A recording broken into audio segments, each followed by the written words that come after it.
Hey guys. Talking about things like this are always hard, and I never know how to open up about this, um, especially because it's my story, and it's my story about when I didn't quit, when I felt like everything in the world didn't matter, and the easy way out was to end things. But I didn't. I didn't take that choice. I took a different choice to actually deal with the pain, the sadness, um, the fact that I had just lost my grandmother.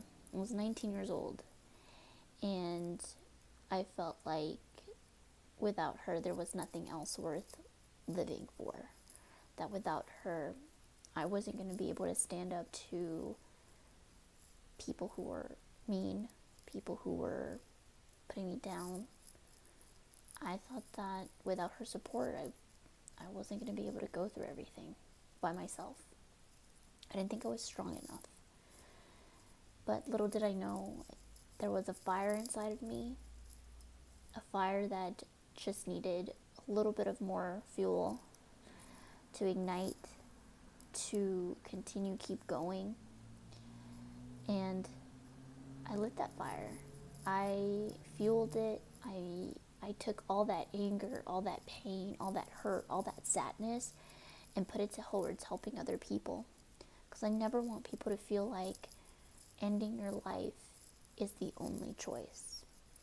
No, there's an even harder choice to make, and that choice is to live life and to deal with the pain and do the things, the hard things every day, and deal with the pain of knowing that that person's not going to be there, and dealing with the fact that you're going to have to figure things out on your own sometimes, and that's okay.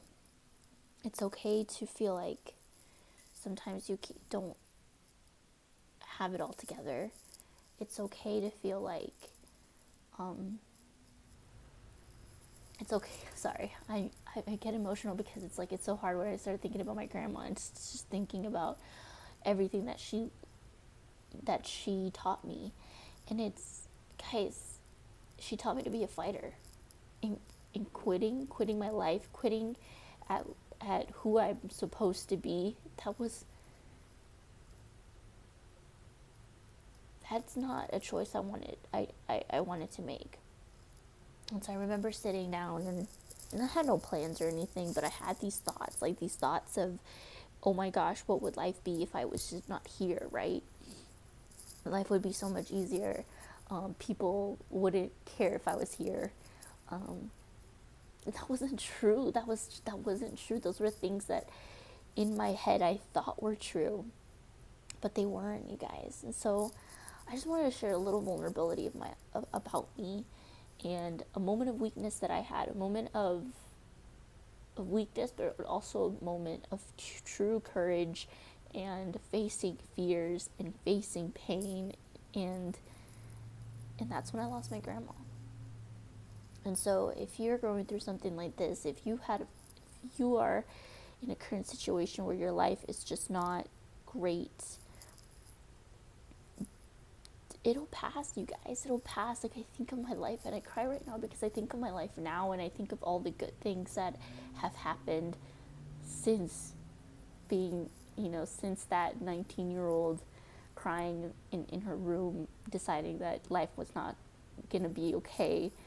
I think about it, and I'm like, wow, everything's gonna be fine. Everything's gonna be okay. If I could write a letter to myself, to that girl that was crying and wanting to give up, I would say, don't quit. You're going to be okay. You're actually going to inspire so many other people. You're actually going to do a podcast. You're actually going to be a counselor, a therapist, and you're going to be able to inspire and help people move past that, those feelings of sadness and hardship, and I think about that, and it just makes me smile. So honestly, it's not scripted or anything, because I don't think life is scripted, or or can be scripted, or that I could tell you my whole life story in a 5-minute video, 6-minute video. But I just want to share that tiny little thing about me. And so I hope that you share a video. I hope that you tell me a little bit about you, and let's continue doing this. Let's continue spreading the message that sometimes it's okay not to be okay.